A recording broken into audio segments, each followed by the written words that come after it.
Bueno, hablando de las propiedades generales de los cerámicos, recuerden que pues estas propiedades dependen mucho del tratamiento térmico que se le esté haciendo pues también a los componentes que lo conforman, pero sí vamos a encontrar algunas características generales de los cerámicos. Comparados pues con lo que son los metales y los plásticos, pues estos tienen una mayor rigidez, ¿sí? Em, y no son reactivos, es decir, no se los utiliza como combustible y no se oxidan, ¿sí? Tienen un alto módulo de elasticidad, tienen alta resistencia al calor, pues resisten muy bien digamos, ambientes ácidos o básicos, ¿sí? Una alta resistencia a la compresión. Bueno, son débiles a la tensión y tienen una alta resistividad eléctrica, también se los utiliza como aislantes. Entonces, son altamente utilizados como abrasivos o como puntas cortantes en diferentes tipos de herramienta. Su alta resistencia a la temperatura también les da una ventaja para ser utilizados como aislantes térmicos. Además, pues, de ser también muy buenos aislantes eléctricos.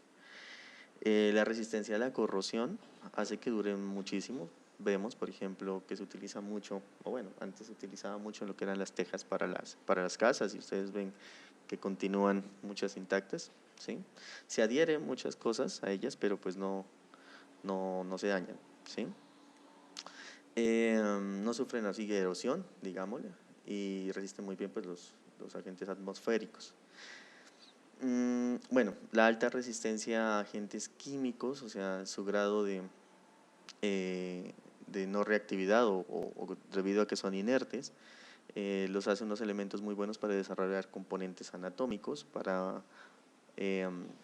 como piezas dentales, por ejemplo, que tienen que estar durante toda una vida de una persona, ¿sí?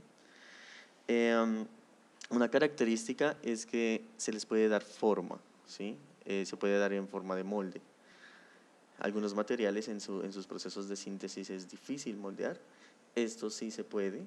Ustedes ven, por ejemplo, la arcilla, que es la cerámica más fácil que conocemos. Ustedes le dan una forma y después hacen un tratamiento térmico para que adquiera pues, sus características. Esto hace que sea también muy fácil de fabricar frente a todo tipo de estructuras, incluso hasta complejas. De hecho, ya es muy fácil, por ejemplo, se está utilizando impresión 3D para construir el cerámico y después solamente se lo coloca a los tratamientos térmicos y obtienen pues sus piezas. Bueno, lo que sí hay que tener muy en cuenta es que son frágiles, ¿sí? Son muy frágiles y casi siempre se fracturan a esfuerzos de tensión y son poco elásticos, ¿sí? Muy inelásticos, digámoslo así. En general podemos decir que son relativamente frágiles, ¿sí?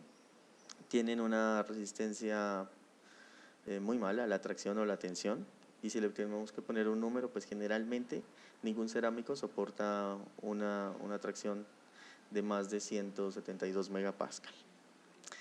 Lo que sí es importante decir es que ellos tienen una resistencia a la compresión muy buena, generalmente pueden llegar hasta los 2000 megapascal con facilidad.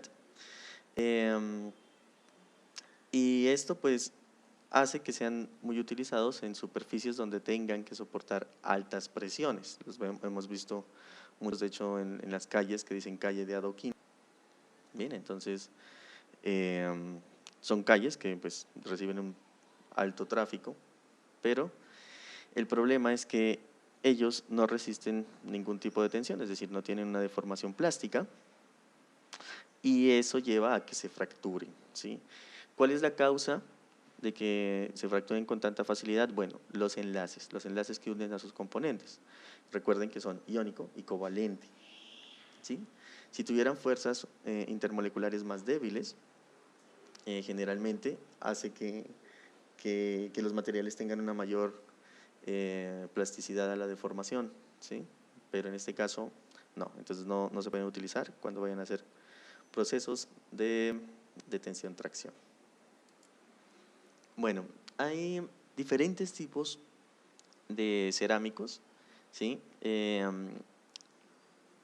Aparte pues de la clasificación que mirábamos anteriormente como amorfos o cristalinos, ¿sí? Algunas clasificaciones que las personas les han dado a estos materiales se basan, por ejemplo, en su forma, ¿sí? Que puede ser como polvos secos o pequeñas partículas de pequeño tamaño, ¿sí? También se han visto, por ejemplo, en forma de films o coating o películas que se recubren, ¿sí? Entonces los vamos a encontrar como depósitos o sustratos sobre otros materiales. Esto también es muy usado cuando, por ejemplo, se quiere hacer un material inerte o se quiere dar alguna característica particular. Generalmente con los cerámicos obtenemos superficies muy lisas también, entonces a veces hacen este tipo de recubrimientos. O también a las formas, ¿no?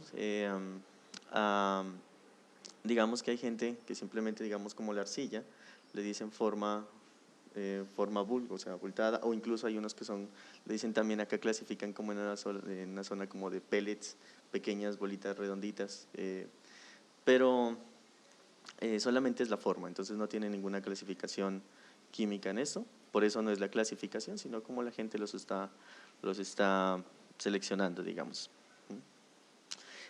Bueno, hay unas clasificaciones también en estos tipos de cerámicos que son relativos a la reactividad, ¿sí? Entonces, dependiendo de los componentes, generalmente los iones, el metálico y no metálico que se esté utilizando, van a tener diferentes también grados de estabilidad química, aunque se caracterizan por ser muy estables, todos son demasiado estables.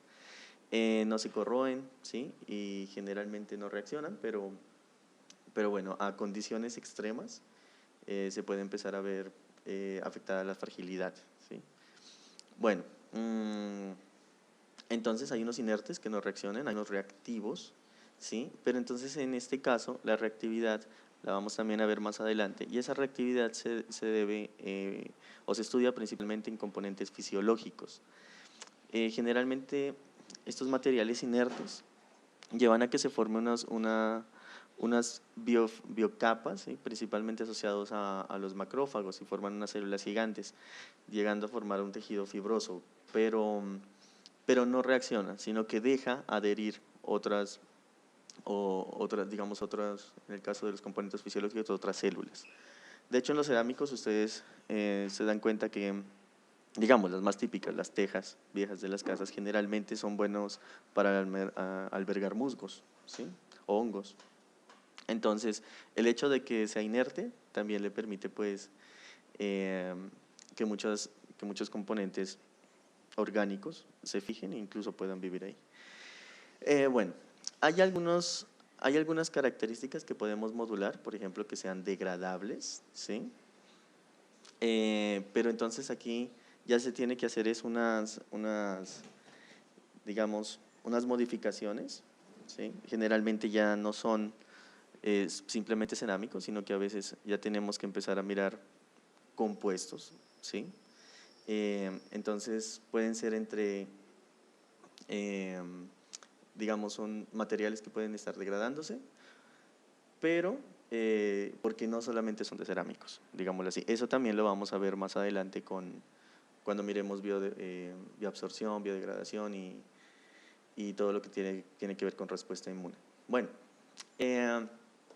hay otra clasificación que ustedes también van a encontrar, que son los óxidos, los no óxidos y los composites, ¿sí? Algo que también estábamos hablando anteriormente un poquito. Y bueno, aquí lo importante, digamos que, o los que no habíamos hablado, era de los composites, ¿sí? Que son diferentes aleaciones, pero es que esto no es un metal, digámoslo, pero se constituye de varios elementos, ¿sí? A veces solamente dos, un metal y no un metal, pero a veces también se pueden constituir de varios metales y varios que no son metales. Entonces hay una gran variedad de cerámicos y bueno, la idea es que resguardemos solo algunas de las características porque casi que son empleadas a todas. Entonces, haciendo un breve resumen, recuerden, un cerámico simplemente es un material que está formado entre un elemento metálico y un no metálico que se une a través de enlaces fuertes, que son enlaces iónicos o covalentes, y estos enlaces se forman gracias al tratamiento térmico que se le da, ¿sí? Que tengan estos enlaces fuertes implica que sean frágiles, ¿listo? Que no puedan soportar tensión, pero sí pueden soportar alta cantidad de presión, ¿sí? Y se caracterizan principalmente por tener una alta resistencia a la abrasión y a compuestos químicos, ¿sí? Ya tiene que hacerse algunas modificaciones específicas, como les mencionaba, hacer cierto tipo de composite para que cierta parte dentro del material, digamos, no cerámico se degrade, que eso es lo que clasifica acá, pero los cerámicos en sí se definen como materiales que resisten mucho a los componentes químicos, ¿sí? Y bueno, ¿qué sigue después de acá? Que exploremos un poquito más los biomateriales, ¿sí?, que más se utilizan en, eh, en la implementación, ¿sí?, de componentes de pronto anatómicos o componentes biomédicos. Entonces, en tema van a encontrar un taller. Entonces, vamos a tema.